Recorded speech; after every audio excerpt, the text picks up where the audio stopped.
喺呢6年嘅能量治療嘅過程裏邊呢，其實我發覺香港人慢慢對於能量治療多咗一份熟悉，同埋多咗一份理解。由最初6年前，我記得我出嚟同人哋講話我做能量治療㗎，咁啲人就會問啊，係唔係一啲氣功啊，係唔係一啲嘅西方嘅巫術啊，又或者係唔係邪靈附身啊等等呢啲。咁其實佢哋會睇得出佢哋其實係好多誤解，但係到今時今日呢，我會見到啲人係對能量呢一樣嘢熟悉咗，同埋佢哋更加會知道背後原來係有科學嘅原理啦，同埋一啲嘅物理嘅現象。咁呢一個變化其實對我嚟講，我覺得係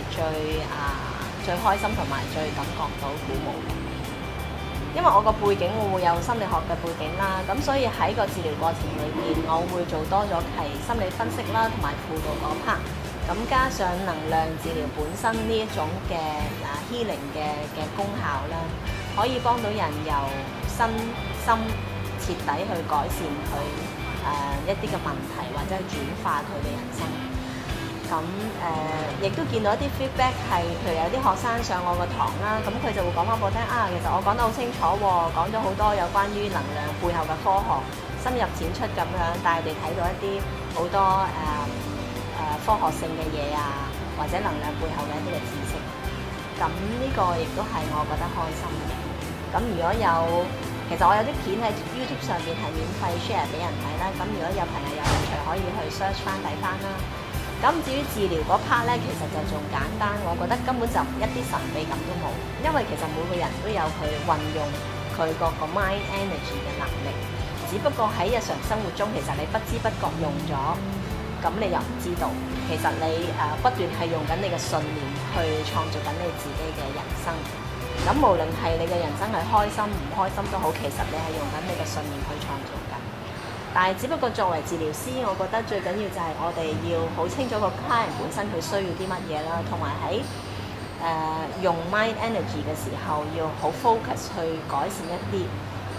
佢應該或者佢需求要改善嘅嘢啦。咁我覺得呢個就係做治療師本身個責任啦，同埋佢用能量嘅用 energy 嘅能力同埋技巧嘅效果可以做到出嚟啦。咁其實喺我 website 咧都可以睇到好多轉性分享啦，咁有興趣嘅朋友可以上 website 去揾翻。咁喺呢度藉住條片啦，咁我都希望經歷咗咁多年嘅經驗啦，去分享一啲我嘅寄語俾觀眾朋友啦，希望佢哋喺我呢啲寄語裏邊可以有所得着啦，有所啟發啦。咁其實喺我綜合咁多年嘅經驗裏邊啦，見到好多 client 佢哋會喺個痛苦中咧不斷咁樣 loop 住佢哋自己唔開心嘅嘢。咁其實如果你有一日發現你係不斷重複緊一啲你好唔開心嘅經驗啊，你好唔開心、好唔如意嘅事嘅時候，極大機會咧，其實你找緊住一啲唔屬於你價值觀嘅事，或者唔屬於同你信念互相違背嘅事。咁呢一樣嘢，你莫名其妙就捉緊佢咧，就會令到你繼續面對一啲負面嘅事情，會令你帶入一個好似成日 repeat 住一啲好多嘅負面嘅經驗裏邊。咁其實解決方法好簡單，只需要你將你自己嘅專注力 focus 翻喺一啲你真係中意嘅事情上面，例如你嘅工作啊，或者你嘅伴侶啊，你嘅家庭，只要你將你嘅 energy， 你將你嘅 focal point 擺翻喺一啲你中意嘅事情上邊咧，其實好多時候個能量咁樣一 shift 咧，我可以咁講，你嘅人生就會不一樣。咁只要你睇通呢一個物理嘅變化，其實個個人都會做得到啦。我就想講，如果找緊係令你痛苦嘅話，點解你唔嘗試去放手呢？如果放手令你可以得到自由嘅話，你會點樣選擇呢？第二，我想分享嘅就係、其實想像力係一樣好好嘅事嚟嘅。我哋之所以有一個咁美好嘅世界啦，有咁多美好嘅發明啦，咁多人咁有創造力嘅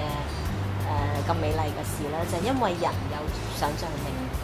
但係我見到好多 client 咧，就係用佢嘅想像力用錯咗地方，佢哋會想像咗好多嘅恐懼出嚟，對將來好多莫名其妙嘅想像得好負面、好恐懼。咁於是乎佢哋就相信咗佢自己嘅想像，而產生咗好多好負面嘅經驗。咁呢一樣嘢，我覺得係幾有災難性。我嘅寄語就係，與其你要想像一啲你諗出嚟嘅恐懼嘅話，點解你唔去相信一啲你都係諗出嚟，但係諗得好正面嘅事呢？咁會令你人生更加美好、更加快樂。咁唔係更好咩？其實每一份嘅想像都會令我哋嘅現實多一份嘅能量。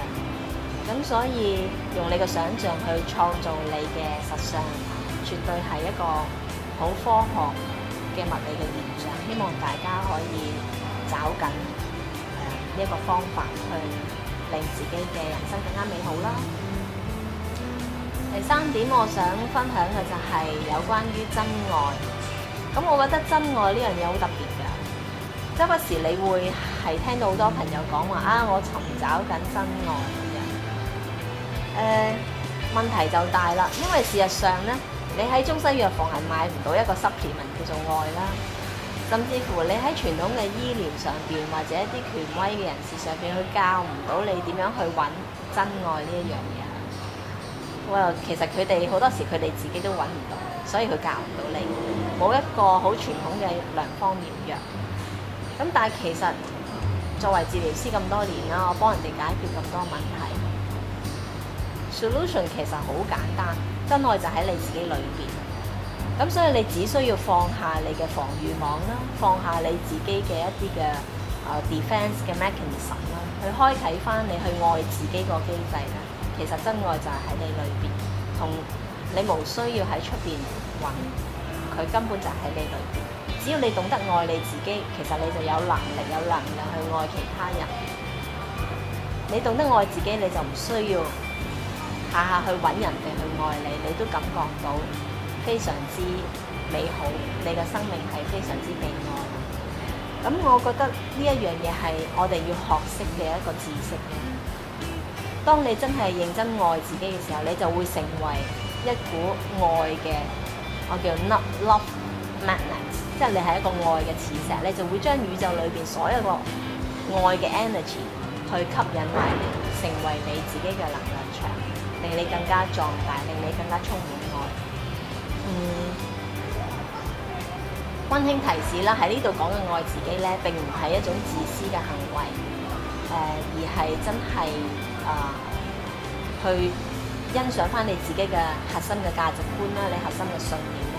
當你做到同你核心嘅信念一致嘅時候，其實你就係最好愛自己嘅方法。咁就希望大家用翻啱嘅方法啦，唔好誤入歧途啦。因為有好多人尋找愛嘅過程裏邊誤入歧途，就會用咗一啲替代品啊。咁例如用 sex 啊，用 controlling 啊，用一啲好自私嘅心態啊，用一啲其他嘅語言暴力啊等等啦，以為咁樣就可以去生擒呢隻